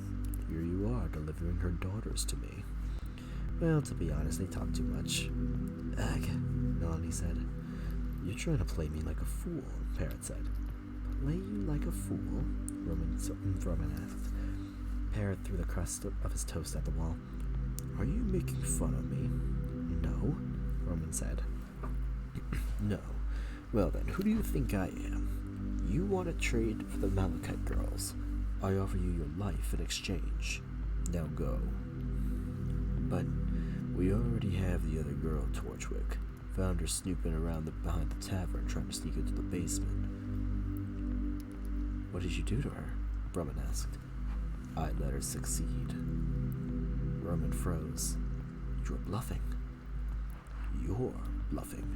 It's obvious that you care about her, which means you're up to something. I know what people say, that there's a treasure in the vault beneath my tavern. Well, that's true, but there's something else, too. Young Melanie is discovering my secret right now, and she will not survive." "Militia?" Melanie said. "Militia, who cares?" Parrot calmly picked up another piece of toast. Melanie and Roman locked eyes. They heard a girl scream from far away in the building. Roman took off down the stairs. It hadn't been until he reached the landing that he realized Badger hadn't even tried to stop him. In fact, none of the parrots were standing in his way. And that worried him, but Militia was downstairs and in trouble, and he had to save her. And her sister. The door to the basement was locked. Well, he wanted to give him a lot of cudgel a field test. He drew his cane and popped the reticle up. He aimed up the lock. He pulled the trigger. A flare burst from the business end of the cane and destroyed the lock along with half the door. He kicked the rest of it open and bolted down the stairs. Militia was standing in a corner of the basement facing off against a large, black thing. The bony white spikes and glowing red streaks along its body marked it as a creature of Grim, the monstrous beast that roamed Remnant, driven to only destroy humans and faunus. But he'd never seen one like this before. It was like a rat or a mouse, only 6 times bigger and uglier. The long black tail whipping back and forth behind it had white barbs on its end, as vicious as its sharp and elongated claws. Someone bumped into Roman from behind. He jumped. Melanie started to move forward, but he grabbed her. "Go upstairs," he whispered. "I'll take care of this, whatever this is." The monster's head snapped around to stare at Roman, its eyes blazing. It opened its mouth and hissed, revealing double rows of teeth as long as its fingers. "You were saying?" Melanie said. "It's a capybara, Grim." On a screen of the wall turned on to show Paul Parrot's face. Roman noted the cameras positioned all around the room. He bet they were more for security. Parrot liked to watch his victims die. "I've never heard of anything like that in Mistral," Roman said. "It's imported from the deserts of Menagerie. The Parrot Syndicate has been acquiring capybara for a very long time. This is how you make your enemies disappear. This is how I make my enemies disappear." The door above them closed, and Roman heard something heavy being dragged across the floorboards to block it. "You wanted to see my treasure? Here it is." Parrot laughed. "Keeping a Grim in captivity is incredibly stupid and incredibly dangerous," Roman said. Roman squeezed Melanie's hand reassuringly. He needed her and her sister to remain calm. Roman had fought Grim before. They sometimes got past the city guards and went on a rampage, especially in less protected settlements like Windpath where he had grown up. But when you faced death every day on the streets, the Grim weren't so fearsome. At least it was a quicker death than freezing or starving. Roman had fought Grim before, but he had never killed one. Usually he held it off long enough for him to run away, but he'd seen plenty of huntsmen and huntresses take down Grim. It didn't look that hard. The first order of business was to get it away from Melanie and Militia so they can escape. "The back door," Roman whispered. "Look for your opening." Melanie gave him a withering look. "Little Miss would be upset if you didn't get to kill you herself. We're staying to help." "Okay, I tried," Roman said. He moved in on the capybara as Melanie and Militia took up positions on either side of it. The Grim twisted around, turning on each of them. It snapped at Roman, and he smacked its snout with its cane. It lunged at him, razor-blade claws slashing at its face. But he parried with his weapon and stepped to one side, firing a flare at one of its eyes point blank. Black goo splattered from its ruined eye. It was angry now. The Grim leaped for Roman again, but it fell short. Melanie and Militia were holding onto its tail. It scrabbled about, chasing the end of it, and them. They let go and cartwheeled to safety. "It's pathetic," Roman said to Parrot. "You're pathetic. I really did respect you. I thought I wanted to be you, but I see that all of this, you didn't earn it." "I didn't." "You inherited the Parrot Syndicate from your uncle." "I did kill him for it." "And he inherited from his father." Roman dodged another blow from the Grim. He shot a flare at it, and it backed up into the same corner it trapped Militia in moments ago. It snapped at him again. But Roman hadn't hooked his cane into his upper lip like a fish on a line, turned and flipped it over its head. The capybara landed on its back and screeched. "You didn't even capture this Grim yourself," Roman said. "How dare you? How dare you?" And Paul Parrot screamed. "How dare you? How dare you?" "I think you broke him," Melanie said. Roman fired a couple times with the Grim's tail before hitting it up, severing its barbed tip. Even without it, it was still plenty deadly. "You need to be more daring," Roman went on. "You aren't like little Miss Malachite. She faced her fears. She earned the Syndicate and made it her own, and people love her for it. That's why we're loyal to her." The Grim hesitated. It looked at Roman, Melanie, and Militia. Then it turned to look up the stairs. It sniffed. "Why won't it kill you?" Parrot screamed. Roman lowered his cane. Grimm are drawn by emotion. You never controlled it. It killed your enemies because most people you drop in here are going to be afraid. They won't be able to fight back. Roman smiled at Melanie and Militia. But as far as I can tell, these girls don't feel anything. And I'm not afraid to die. Melanie and Militia rolled their eyes in tandem. "Kill them!" Parrot shouted. "Kill them!" The capybara hissed one more at Roman, and then it ran up the stairs. It made short work of the barricade at the door. The men upstairs shouted. Roman heard Badger scream, and then the sound of a pool cue snapping in two. Then it was quiet. Anger can be a more powerful emotion than fear, Roman said. Grimm's coming right for you, Paul. When Roman looked at the screen next, Parrot was gone. He probably had an escape route. Roman would, in his place.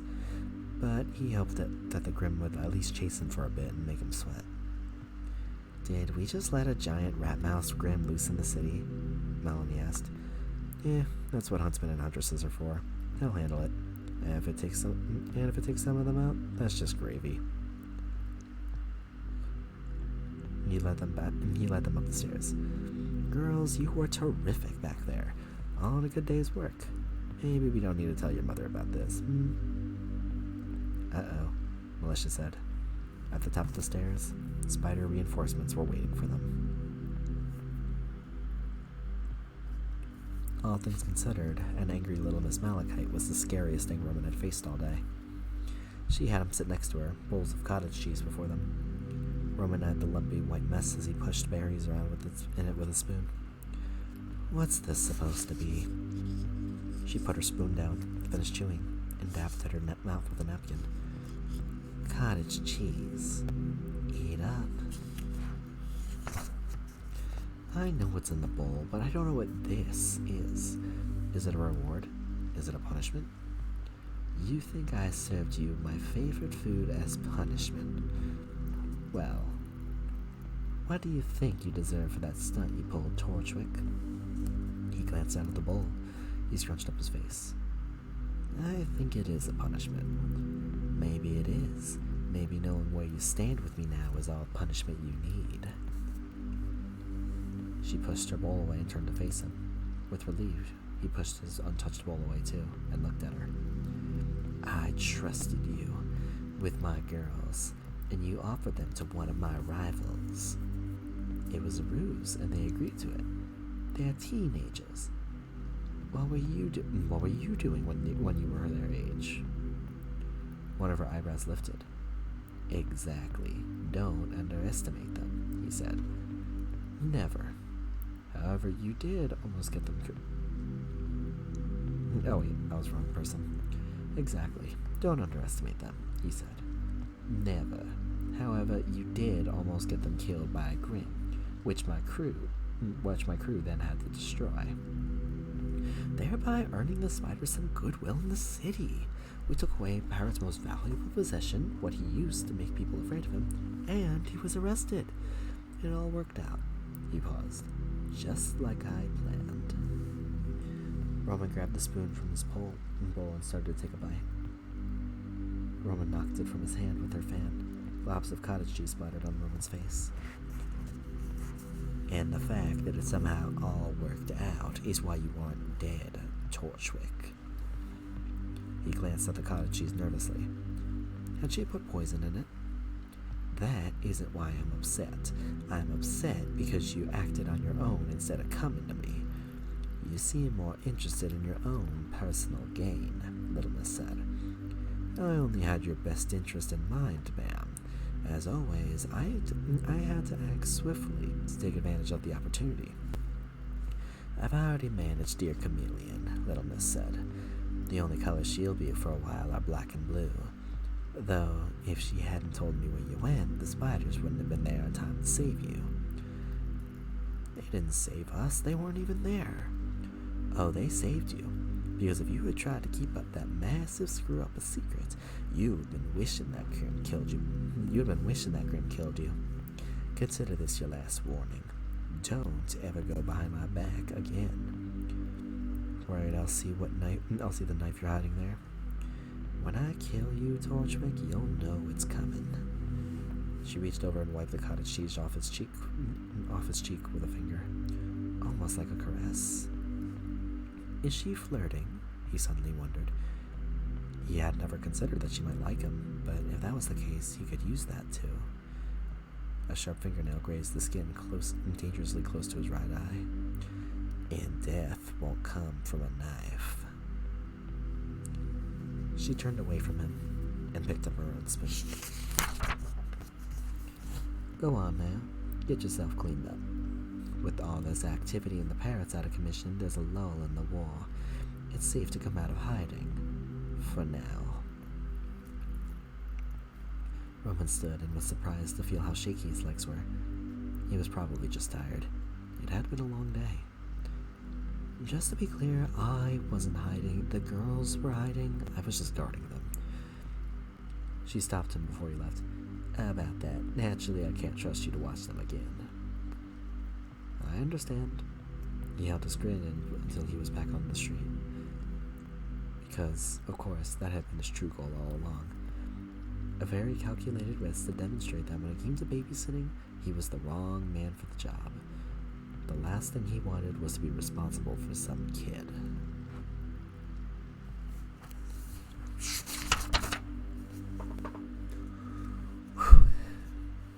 I finished my pancake. Welcome back, Pichu. Welcome back.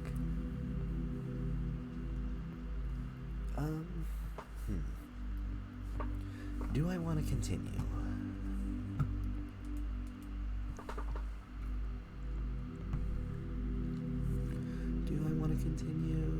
Yeah, I'll continue.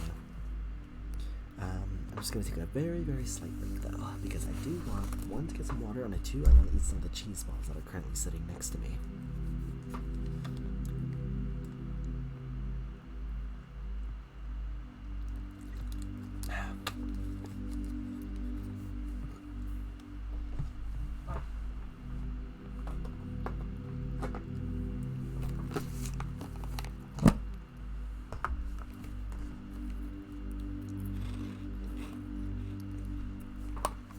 I'm actually going to go on the Be Right Back screen for this, just so I don't bother you guys.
probably do like one more chapter, and then we'll call it there.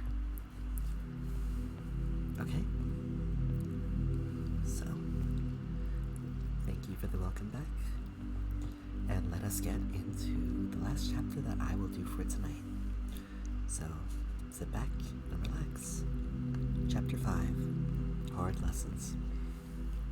As Arya droned on about how Vale's attack on Mistrali settlers had settled the Great War, Trivia had let out an exaggerated yawn, patting her mouth with her hand. Am I boring you? Her tutor asked. Trivia closed her eyes and dipped her head forward until it touched her school scroll.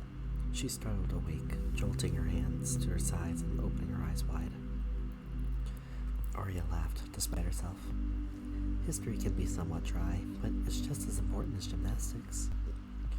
But gymnastics is more fun, Trivia texted. What good will history ever be to me? It'll come in handy next week when I test you on everything we learned today. Trivia twirled a finger over her head. Pass or fail, her parents would always be disappointed in her.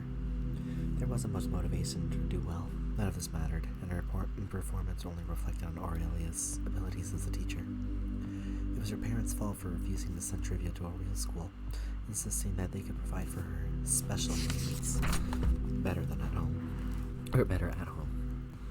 But the real reason was that they just wanted to keep an eye on her. She used to think they were embarrassed about her mismatched eyes and her muteness, and there was that. But she was starting to think there was another reason. They were worried about people finding out about what she could do. And maybe they were afraid of what she could do. Whoop-dee indeed. However, your parents are investing quite a bit in your education. Not everyone can afford a combat school professor to tutor their child, and most of those would never think to. Trivia raised an eyebrow. She texted a one-word message to her teacher scroll. Former. That's right. Does that matter? Why did you give it up? I told you, I missed living in the city. That's all. Why are you bringing this up again? You're trying to distract me so we don't have to finish today's lessons. What? Trivia leaned back and smirked. What? Arya asked. What are you getting at? She leaned forward. Trivia shook her head. She lifted a hand to her lips, thumb and forefinger pressed together, pinky out.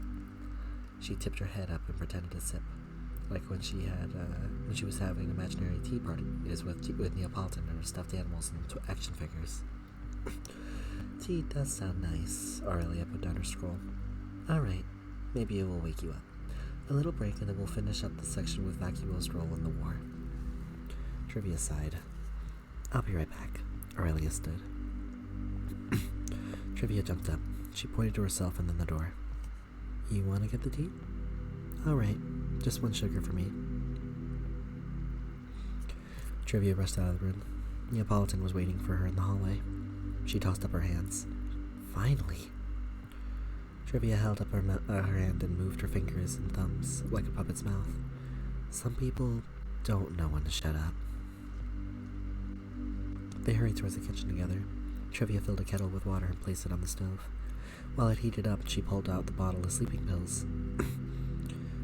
Dr. Mazarin had prescribed...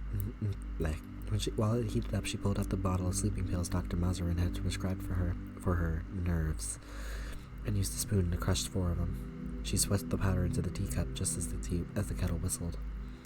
She dumped a bunch of tea leaves into the pot and swished it around impatiently. Neapolitan leaned her head on her arm on the counter and drummed her fingers. Finally, it was ready.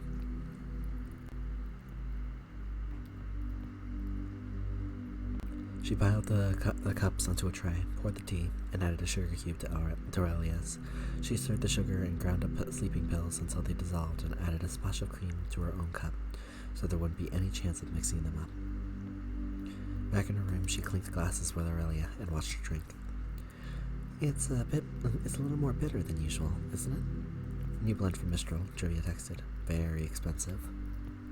Oh, of course. Well, back to work. The sleeping pills worked quickly. Trivia only had to endure another 3 paragraphs before Aurelia nodded off, for real. Neapolitan entered the room from the hall. Trivia flashed her a thumbs up. She dragged Aurelia over to her bed and tucked her under her blanket so her head was covered. Trivia told her to print out from her desk drawer and left it on the table. Then she grabbed the woman's purse and stepped into the hall. She heard footsteps approaching and thought quickly. Her father was heading toward her room. "Leaving already? How'd the lesson go today?" he asked. Trivia extended a flat hand and tilted it back and forth. So. She tried not to stare at her hand. Its skin was more brown than hers, and she liked the way Aurelia's silver ring caught the light. She had been practicing with her semblance, but it was still a little disorienting to be in another person's body, wearing their face under clothes. He grunted. "Trivia lacks motivation, but I know she's a smart girl. Maybe too smart for her own good. You let me know if she becomes a problem." Trivia nodded. She put a finger to her lips and pushed her hand down to her chest. "Lower my voice," he said more loudly. Trivia tipped her head toward the bedroom door. She pressed her hands together and brought them up to rest her head on her like a pillow. "Oh, she's sleeping. Why didn't you say so?" he said in a lower voice. "She does stay up until all hours. I'll see you out." Trivia smiled and walked along him silently. He opened the door for her. "Not that talkative today. I know how it is when you have to do all the talking for both of you, but it seems like Trivia is rubbing off more on you than the opposite." He chuckled and shook his head. "See you on Thursday." Trivia walked calmly toward Aurelia's car in the driveway. Neapolitan was waiting for her in the back passenger seat. She clapped and grinned as Trivia took a seat. "We aren't out of here yet." Trivia looked at herself in the rearview mirror.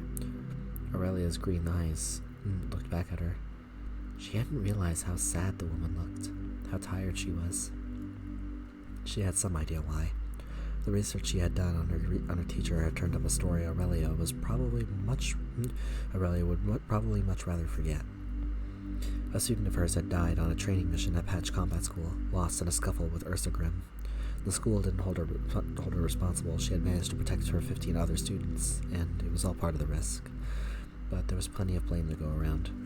The child's parents vowed to have her pay for the death of the girl, and Aurelia's official statement was, "I blame myself. She should still be with us. She was always so capable. Perhaps I put too much faith in her to take care of herself when I got the others to safety." The girl had been the same age as Trivia, only 15. Aurelius had resigned soon after, but she hadn't done anything wrong in the eyes of the school, and her references had checked out, so Papa and Mama had no reason to suspect she was anything other than the perfect tutor for their daughter. Neapolitan snapped her fingers.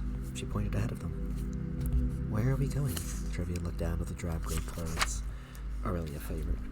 They weren't much more exciting than what Trivia wore, what her parents bought for her. She wished she could dress more like Neo, with her bright pink and white wardrobe. "So, let's go shopping." Trivia put the key in ignition and took a moment to familiarize herself with the controls. She had never driven a real car before, but she had played plenty of driving and flying simulation games. The engine roared. She put her foot to the gas. The car rolled forward smoothly. She grinned. Sometimes imitations were just as good as the real thing. In a dressing stall at a Kaiser's department store, Trivia tried on another blouse, this one sky blue. She caught Neo's reflection in the mirror, gagging from behind her shoulder. Trivia blew her brown bangs away from her eyes and added the shirt to the growing discard pile. The only shirt that met with Neo's approval was a pink pastel baby doll, which was more her style than Trivia's. She flashed her a big thumbs up and then pointed to the white denim overalls on her hanger. Really? Trivia thought. But she tried them on, and she had to admit they were cute. She undid her two long pigtails and shook her shoulder-length hair out. Neo coughed quietly. Trivia tilted her head as she studied her reflection. Though she hadn't worn overalls since she was a little girl, wearing her hair down made her look older. She seemed more playful, happier, more like Neapolitan. She wondered why her friend was so enthusiastic. Or no wonder why her friend was so enthusiastic. She added a pair of black combat boots and a black bearded necklace. She didn't look anything like herself. It was perfect. She felt a sense of loss when she activated her semblance projected illusion of the clothing she had worn into the store over her fun new outfit. The fake clothes felt more constricting than the physical ones. When she kicked under the bench in the dressing stall, she found it even harder to breathe.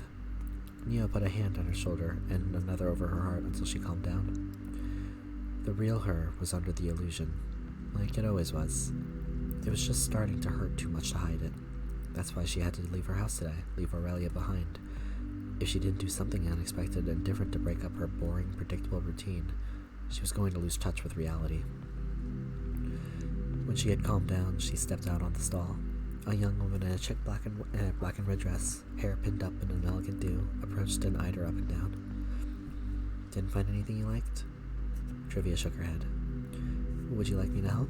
Maybe if you tell me what you're looking for, I'm sure we could find you something.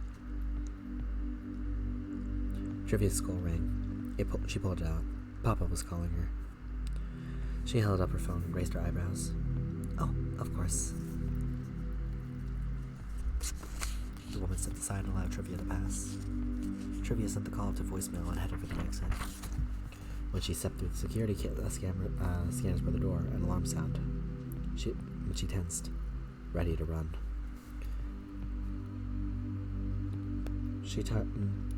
But she stopped, turned, and put on an expression of puzzled annoyance.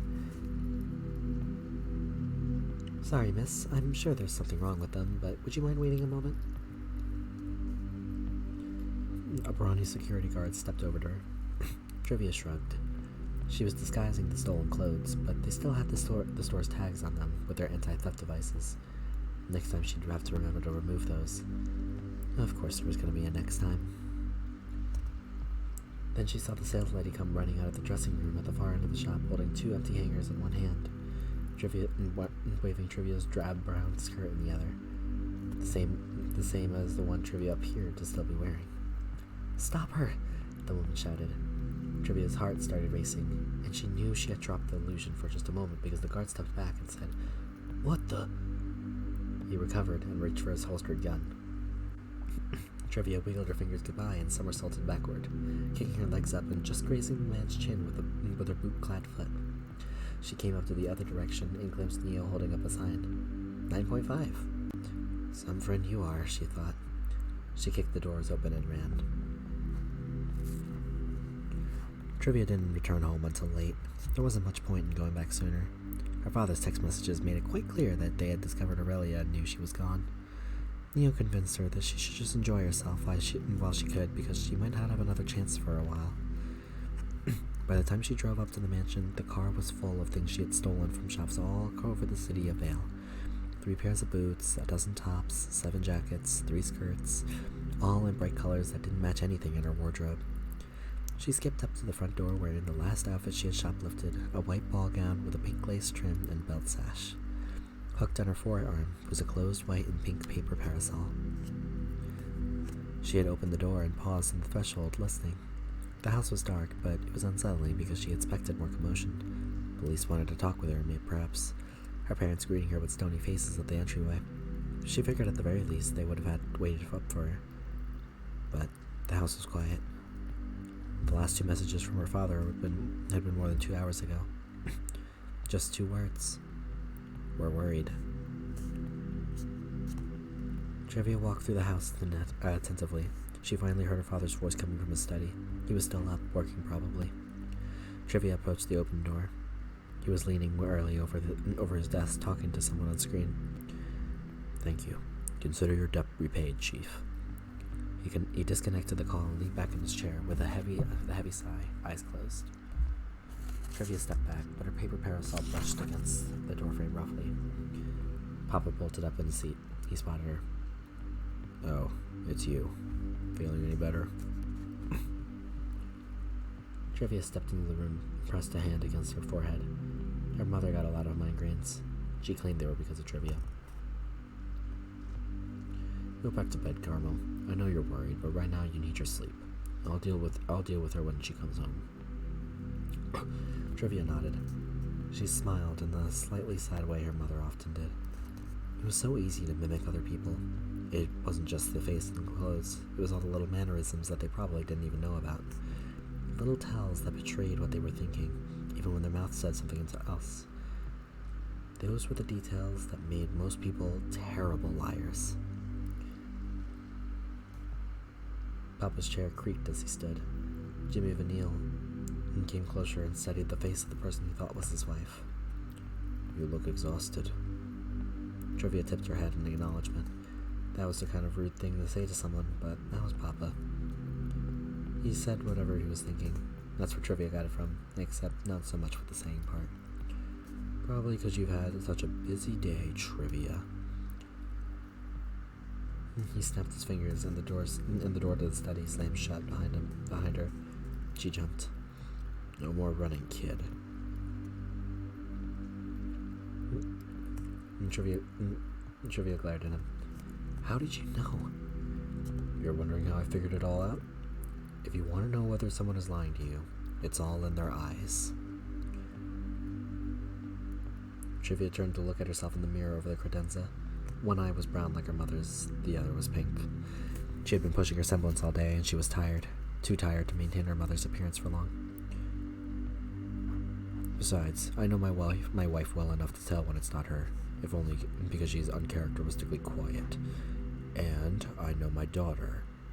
That's enough, Trivia. Please, no more charades. She let go of the illusion and put her hands on her hips. Charades? Or words of choice. Poor choice of words, but thank you. That's much better. You are to never impersonate your mother or me again.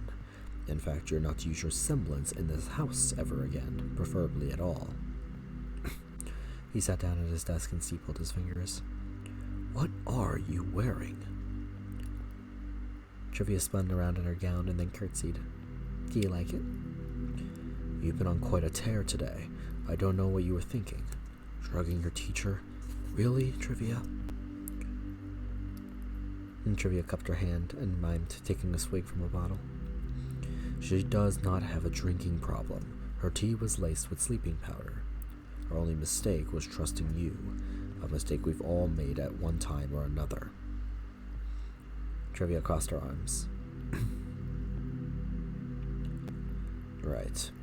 And there was a little matter of a record. I found that article in your room, which I'm sure you hoped I would. Did you think that would excuse your actions? Do you think I wasn't aware of what happened to that student at Patch? That's why I hired Aurelia. I wanted someone who knows how to handle a child with an untrained semblance, and someone who couldn't be hired anywhere else. It's much easier that way to buy their silence. Trivia stuck her tongue out. You know what I mean. Regardless, she won't be coming back here. Trivia widened her eyes. Don't act all shocked and innocent. I didn't fire her. She quit. I gave her a generous severance package to avoid any uncomfortable conversations with the law as one of our cars. He shook his head. Though I would have fired her. She may have underestimated her students' abilities, costing her life, but it can be just as bad to underestimate what someone is capable of. And if she ever breathes a word about this family to anyone, she won't get off so easy. He leaned forward and rested his arms on his desk. Speaking of getting off easy, what was the point of your crime spree all over town? Trivia scratched her head. You don't know? The only reason you aren't in jail right now is because I convinced all those businesses not to press charges. I try to keep our family out of the public eye, but today you threw that away. I had everyone on the alert for you. I knew exactly where you were and what you stole. Trivia frowned. Could he be telling the truth? Why did you feel the need to take those things? We give you everything you need, everything you ask for. Trivia held up her parasol. We have plenty of umbrellas, Trivia. But I wanted this one, she thought. I wanted something of my own that didn't come from you. I wanted to see what I could do on my own for once. If you're going to speak up for yourself, now's the time. She groaned and reached for her scroll. Don't bother. I don't want to read another one of your excuses. I want to hear my daughter's voice for the first time. Say something, anything, and all is forgiven. We'll make this right, kid. She looked down at the floor. She twisted the tip of her parasol into the lush green carpeting. All right, we'll talk more about this more tomorrow. I've had enough of you for one day. He slumped down into his chair. I've already paid for everything you took, double what it was worth, and you'll be donating all of those stolen items to charities. Trivia ground the parasol tip deeper into the carpet. Just like that, he had taken away the best day of her life. She had thought she was being cunning and powerful, but her daddy had paid everyone off to look the other way. The things she had claimed for herself were just more stuff her parents paid for. She drew the parasol back and hurled it at her father. It flew straight and fast like a spear, and the tip struck him in the face, knocking him in his chair backward. He bellowed as he toppled to the floor. He pulled himself up. He had a cut over his right eyebrow. A couple of inches lower and she would have struck him in the eye. He touched the wound delicately and winced, examining the blood on his fingers. She should have felt bad, she supposed, guilty for hurting him. But she didn't feel anything. He gaped at her in shock. Trivia, what has got into you? No, she did feel something after all. Satisfaction. She had done something unexpected, uncharacteristic, surprising even herself. And like everything she had done today, that act couldn't be erased. She had done something that had made a real impact. She walked slowly toward her father. He held his ground, waiting for a sign of apology. Was she imagining it? Or did he seem wary of her? She walked past him, bent down, and picked up her parasol. She examined it carefully for damage. He reached out toward her, but stopped short of placing his hand on her shoulder. What's wrong with you? What do you want? He whispered. She glared at him. I want you to leave me alone. I want to be far away from here. He clenched his hand into a fist. Get out. Go to your room. She opened the parasol, turned her, and strolled through the door, twirling it behind her on her shoulder.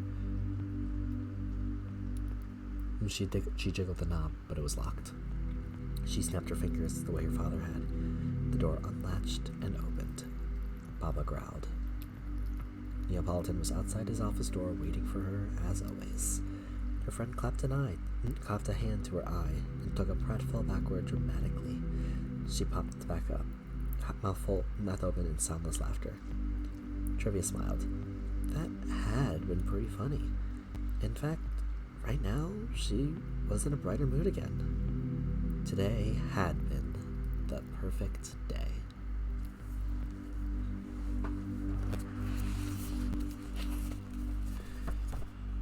Fuck, I lost what crap. Alright, I'll find it later.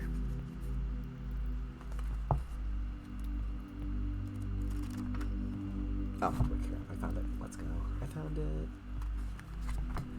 Okay, well, that will be it for me tonight. Are you all sleeping? I hope you all are. I hope I was able to, because obviously I always enjoy doing ASMR like this, because it's kind of nice. Really get to bring the cozy factor back.